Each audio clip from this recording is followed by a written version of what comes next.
Happy Thursday, everybody. I'm Elizabeth, and this is Thursday Thoughts. I don't know if you can see them. The glare is so strong right now. It is so hot out here. It's April. It's a gorgeous day. It's absolutely gorgeous, but I cannot believe how hot I am. So anyways, just Doro's back here with me, just noshing away. Good on him.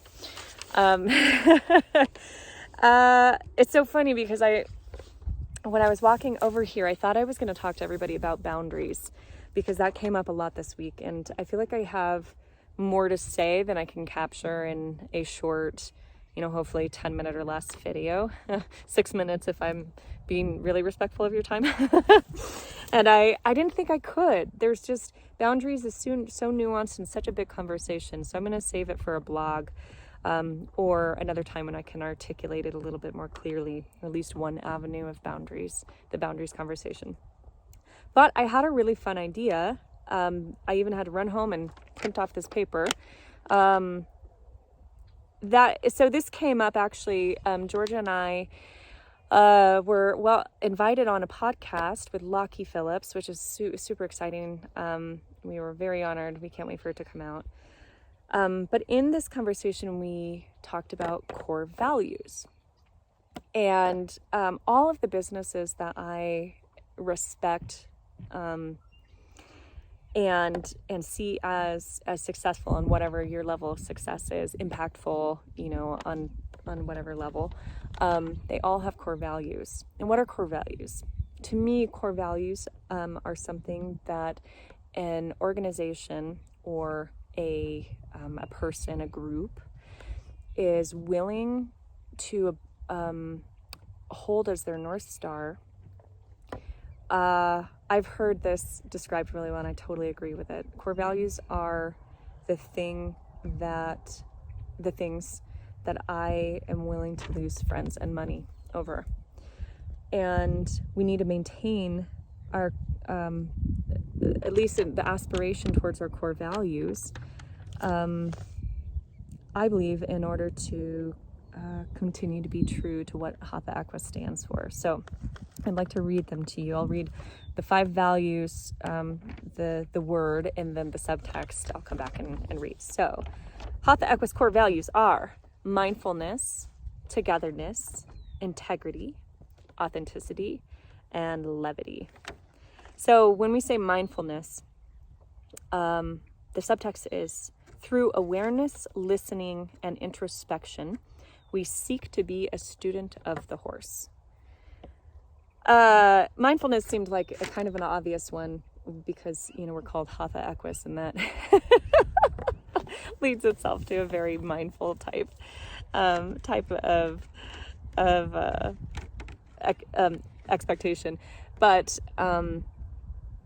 without just regular mindfulness, we can potentially lose sight of what we're here on this planet at this time doing with horses. So it helps keep us see the forest for the trees. Okay, togetherness. Helping horses and humans find oneness together. Building a community of uplifting support and acceptance. I've had the experience of being in a bunch of different barn cultures throughout my life. And so much so that I have seen some really inclusive, joyous ones, and then some also really toxic ones. The ones that I liked the most, and the environment that I wanted to create around Hatha Equus was one where anyone can show up as they are, and we are cheering each other on, and we are supportive of whatever your individual goals may be. And so togetherness also applies then to the oneness with the horse, the aim to have a really meaningful, impactful, deep relationship with these beings. And just to point out that Hatha, or Hatha in the Sanskrit pronunciation, means oneness and togetherness. So that had to be included. Okay, integrity. We are respectful, honest, and kind communicators, uncompromising in our values. We look at challenges as opportunities. Yeah, I think it's just really important that we are truthful with people and as honest as can be, and try to just respect everyone who comes along. I'm really a big fan of nonviolent communication. Oh, there's a bug biting me. Get off! Yikes! Okay, back to it. Nonviolent communication, opposite of what that bug was doing to me just now. So yeah, I think if someone doesn't have the integrity, when they're communicating with us or working with us, I'm more than happy to lose their money. So that. Okay, up next, authenticity. We honor the physical, mental, emotional, and spiritual nature of every horse and human on their unique journey to fulfillment.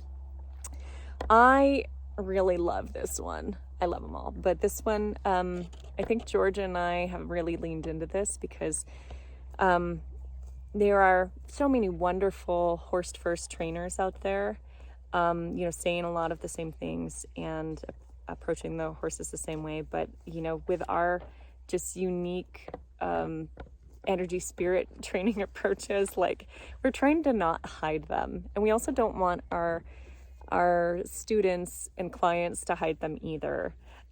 Just go out there, like, be wacky, be funny, use whatever silly tool works for you, be the unique version of yourself. We don't want you to follow us. We want you to find your own version of happiness, and we really stand behind that.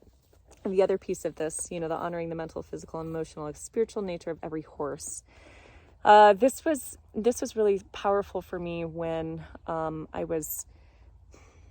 think one of the biggest reasons I got out of competitive dressage was because it didn't seem like there was a lane for the ordinary horse to feel successful in that world.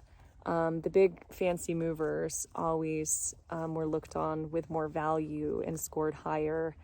And, it really bummed me out because there were just so many perfect, wonderful, for every horse is, I believe, perfect and wonderful. But the ordinary horses get so overlooked, and their value should not be diminished just because they don't have the same athletic talent in that particular sport as another one, as a warm blood or a thoroughbred or whatever is showing up in that sport. So finally, I think this is my favorite one, is levity. We don't take ourselves too seriously, folks. Oh my gosh, there's so much weight, so much heavy stuff. There's so many things that we need to take seriously, right, in order to stay safe. But the times that we can let loose and just, be goofy while still honoring the horse, those are actually, the levity is what I believe allows horses to take a deep breath around us. We can just mess up at all the things, but if we ask their forgiveness for just being, derpy, and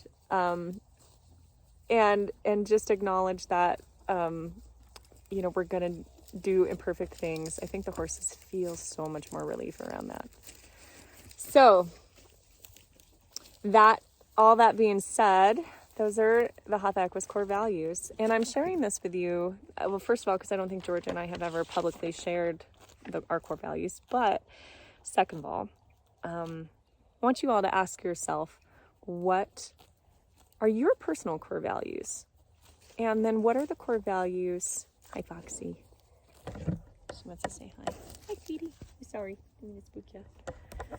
And what are the core values that you really appreciate in the folks that you study with? Whatever it is, horse trainer, life coach, inspirational person in your world. Can you identify their core values? Or can you identify the values in yourself that you see in them? because I think all of these values, they've certainly made me become a better person, a better horse person, because they're my North Star. I always come back to them when I am imperfect or not resourced, or, or striving to just be better at what I do with life and with people. So, all right, those are the thoughts for today. Let me end with some pictures of cute horses. Anytime I'm out here, Foxy always stops by. She's a neighbor horse. Hi, sweet girl. I swear she's obsessed with Justora. And who wouldn't be? Look at him. Such a hump. All right. Namaste.